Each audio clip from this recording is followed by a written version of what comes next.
So I want to ask you about the item description because I wanted to cover it, and I think you covered it in part.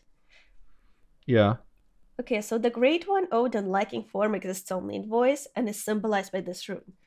So he yeah, only exists in voice, and yeah. you don't think that formless means he equals blood.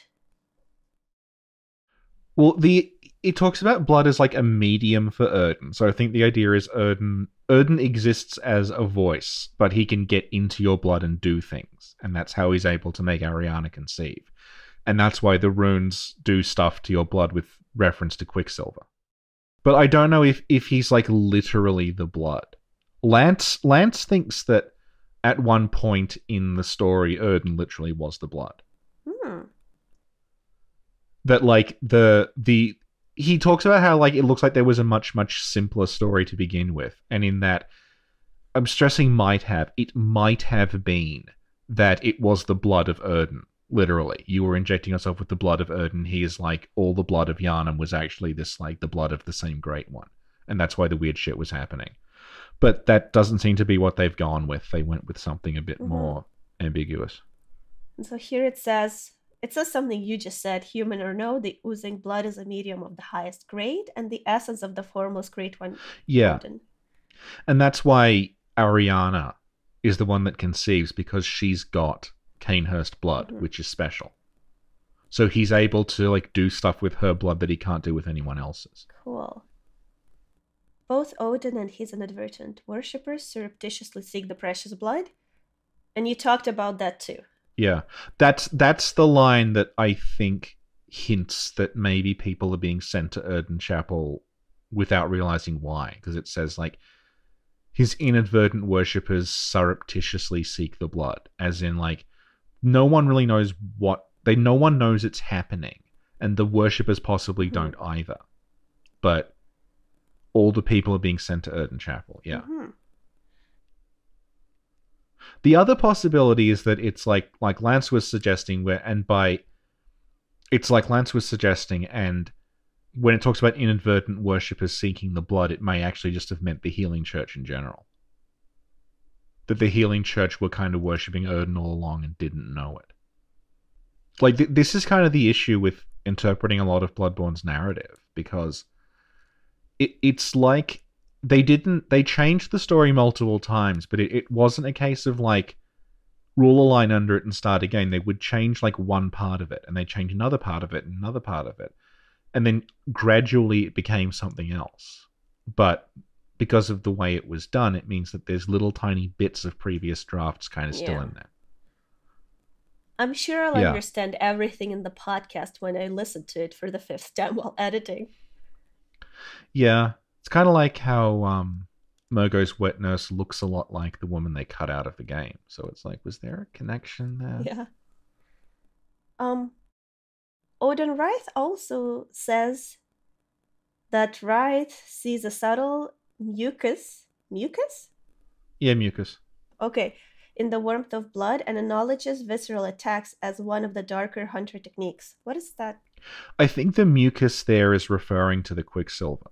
Oh, Because you also use Quicksilver to power like phantasms, who are slimy, mucusy things. So I think the idea is like by seeing mucus, it means like it's able to draw out this Quicksilver mucusy stuff from blood, and that's why you get extra Quicksilver bullets when you use it. cool, thank you. And I think you mentioned it earlier that there are runes that are found in Thumeru, so he could be this ancient Thumerian or whatever thing. Yeah, well, I don't quite know how to interpret Chalice Dungeons really, because Okay. like you can say, okay, he's an ancient thing, that's why you find it in Depth 5 Thumeru, but you can also find like hunter weapons in the Chalice Dungeons. So I don't know. Like you can find like a variant Beast Claw in the Chalice Dungeons. I don't know if that means that Irreverent Izzy is an ancient and forgotten god or something. Maybe like prospectors went to dungeons and kept losing their weapons there. It's like that's possible because we do find prospectors in those They're very dungeons. clumsy. Yeah. They're like the noob hunters. That's why they were sent prospecting. They keep losing their weapons all over the place. Yeah. Let's see. Um, okay, and I had a couple of like rather random questions, I guess. Yeah. Is Odin the father of Murgo? We don't know who the father of Murgo is. There was a theory that Oedon was the father of Murgo because Murgo never actually appears. So the theory was, well, Oedon is a formless voice, and Murgo is also like a formless child. You just hear the crying. So there was a theory that maybe Murgo is Oedon's kid, and that's why Murgo is invisible and just a voice. But we see one of Oedon's kids on screen, and it's a slug squid baby. So Oedon's kids, unless they're all completely different from each other, aren't necessarily formless. But yeah, we don't know who Murgo's father was at all. It might have been the moon presence. I think that's the closest thing we have, because of the altar that Yharnam prays to. And you talked about it a lot in a podcast that we already have. Yeah. Yeah. I don't want to talk about it anymore. It was a very long podcast, Richard. Yeah, well, how do you think I feel? It's like, I feel like after each podcast, after we cover each topic, I'm like a lot more knowledgeable, but at the same time, I'm like, oh God, not this again, no. Yeah. But I think it's mostly because I had to edit it, like, and re-listen to it so many times. It's like, it's stuck in my head. Go away. I don't want to hear this anymore. Yeah. I can still hear lines I've said in things and had to edit in my head. Oh, like, yeah. All the time. This is why I'm starting to talk like you now in real life. I at one point got really annoyed with the way I say cathedral. How do you say it? Because I say like cathedral instead of cathedral. I was listening to myself talking. I'm saying it's cathedral, cathedral, you idiot, and I'm just like cathedral, like it's Cthulhu. Oh, like you're skipping the A or something? Yeah, I'm just saying cathedral instead of cathedral. I'm saying cathedral. Cathedral. Like it's just CTH. Cathedral.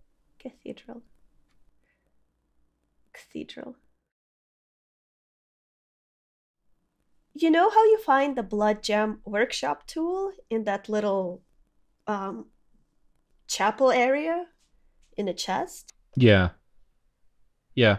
What's the significance of finding that tool in that specific spot? Who knows? Like, we find a bunch of hunter tools that it says are misplaced in just places where who would leave this here?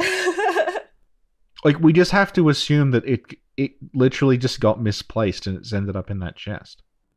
Again, the hunters are very disorganized. Yeah, it's like that guy who's apparently stole the rune tool and just ran off to Hemwick. Yeah, about that. I guess the first time I played it, I assumed it was Carol who was just carrying the tool with them. Yeah. But otherwise, it's literally, oh man, the tool got misplaced again. How did it get in my pocket? Maybe it's like if you stay in a hotel and just before you leave, you like take some stuff. Like just before Gurma decapitated them, he was like, oh, yeah, might as well. Little souvenir to remember my harrowing experience fighting werewolves. Yeah. I'll take this beautiful eldritch branding iron. As well as this mini shampoo bottle.